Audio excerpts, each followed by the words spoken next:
Hi, my name is Michael Carbone, and today we're going to talk about how your Social Security benefits may change in the future. Social Security is a pay as you go system. So the program has income that's collected from the payroll taxes it collects from the workforce and the interest that it earns on the assets that are held in the OASDI trust.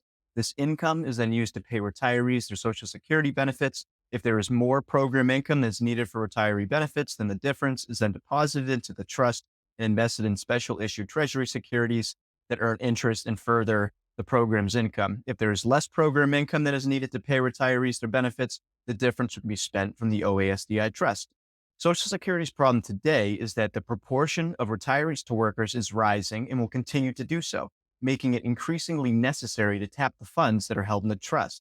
As a result, the trust assets are projected to become depleted by the year 2033, at which point there will be enough in revenues to pay retirees just under 80% of their Social Security benefits. So, if the Social Security system is not reformed, retirees are likely to lose a fifth of their Social Security income. The good news is that the system can be fixed. Although the topic of Social Security is often referred to as the third rail of American politics, it's a nonpartisan issue that's objectively unlikely to go unaddressed. So instead of asking the question, will they fix the Social Security system? A more productive question might be, how are they likely to do it? And how might this affect your retirement? There are generally two ways that they can fix the problem. They can either raise taxes or they can reduce retiree benefits. And if you're trying to understand how this may occur, you need to look at what is being discussed and studied by those who policymakers will likely turn to. The OASDI trustees have studied and published over 150 potential changes. Each proposed change is analyzed for its potential impact on the program's long-term solvency. There are many that would add little to no value in terms of fixing the problem, and then there are several that would make the system solvent for a very long time. Although nobody knows, it's more likely to be a combination of changes as opposed to a singular change that targets a specific demographic. All of these potential changes can be further narrowed down into 9 categories. Of these 9 categories, there are 5 that I believe would have the greatest impact on retirees. Let's explore these. You have cost of living adjustments, which would reduce the rate at which your benefits are increased over time. Level of monthly benefits, which would change how your benefits are calculated and most likely decrease your base level of benefits. Your retirement age, which would likely push out the age that you're able to collect full Social Security.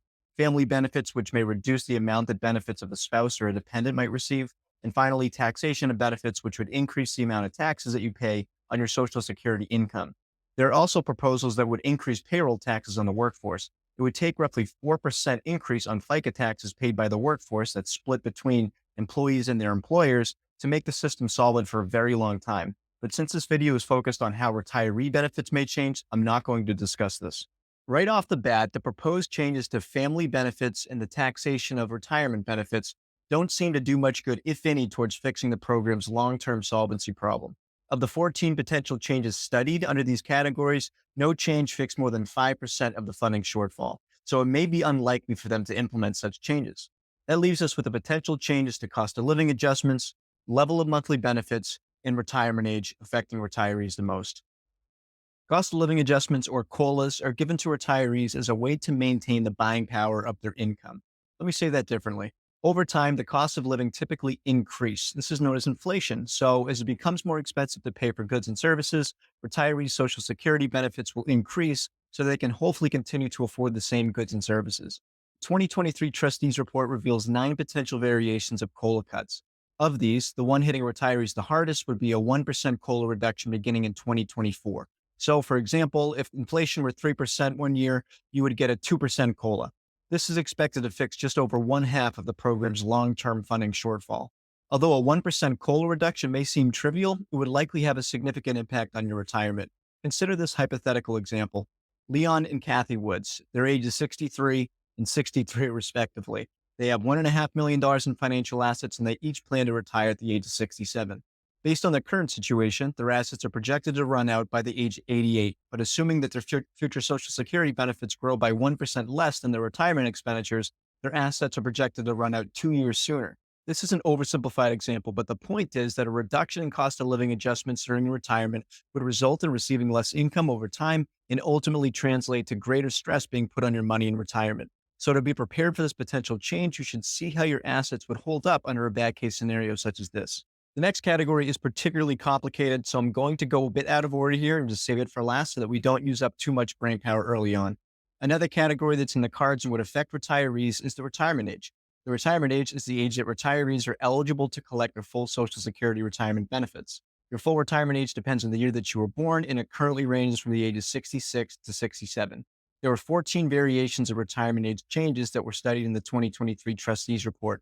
Of the hardest hitting, the full retirement age would gradually rise from 67 to 70 over the next 12 years. This would be expected to fix just under one half of the Social Security's long-term solvency issue.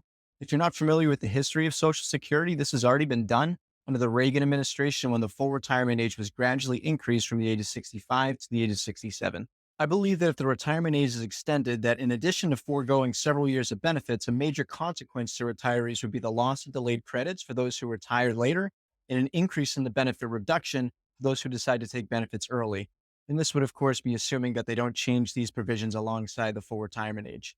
Pre-retirees can prepare for this potential change by assuming that they won't be eligible for delayed credits, will receive more severe early retirement reductions, and that their benefits will begin later.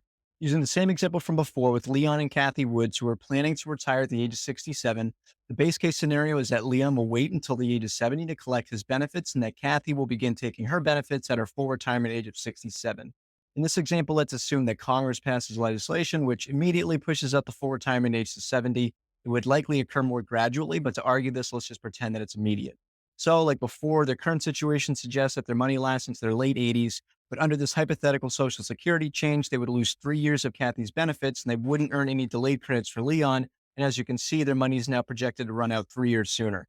This may lead them to rethink their retirement age and decide to save more in the meantime.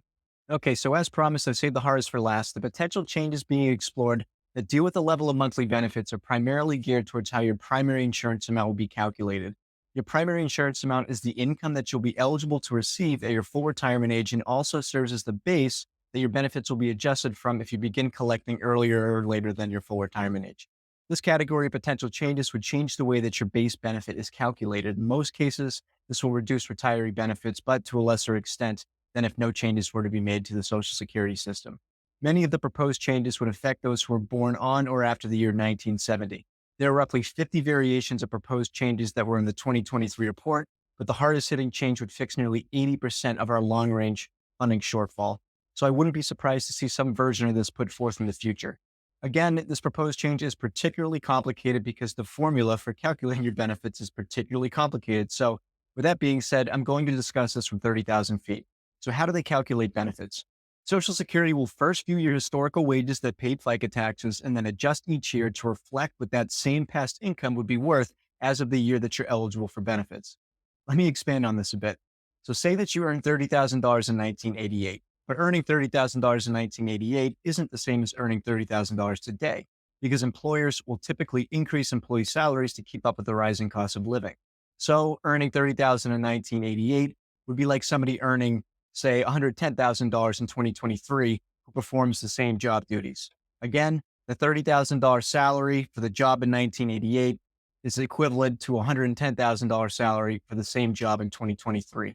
So Social Security is trying to determine what income you've earned and paid taxes on average, to determine what to pay you in retirement. Consider this hypothetical person's historical earnings. The first thing that they'll do is calculate your average historical wages. But before they do that, they'll adjust each year to be compared with today's wage levels. They do this by calculating an index factor, which is determined based on historical average wage levels. Once they adjust your historical wages, they'll calculate your average index monthly earnings, or your AIM, which is then used to calculate your primary insurance amount. So back to the potential change. The OASDI trustees proposed changing how the index factors are calculated, tying them to historical inflation as opposed to wage growth, which has been a bit lower over the years. The net effect is a lower adjusted average that ultimately leads to a 7% lower Social Security benefit for this person. Better than 20% though, right? These types of changes are really hard to model under your own set of circumstances because there are so many moving parts. I think the takeaway here is that if this type of change is put forth, you will likely receive lower benefits, but to a lesser extent than if no legislative change is put forth. Due to the complexity of this category of potential changes, I believe that pre-retirees should consider a scenario where they maybe lose 10% of their Social Security and then maybe 20% of their Social Security. So back to our friends Leon and Kathy Woods. Their current situation suggests that their money may last into their late 80s. If you take away 10% of their benefits, they lose 2 years off the life of their money, and take away 20, they lose 4. So it goes without saying that this potential scenario would likely play into their decision making around retirement. All right, so let's sum this up. If the Social Security system is not reformed, then retirees are projected to lose around a fifth of their retirement benefits. There are many ways that they can fix the system, some of which would have a greater impact on workers and some of which would have a greater impact on retirees. It will likely be some combination of several changes.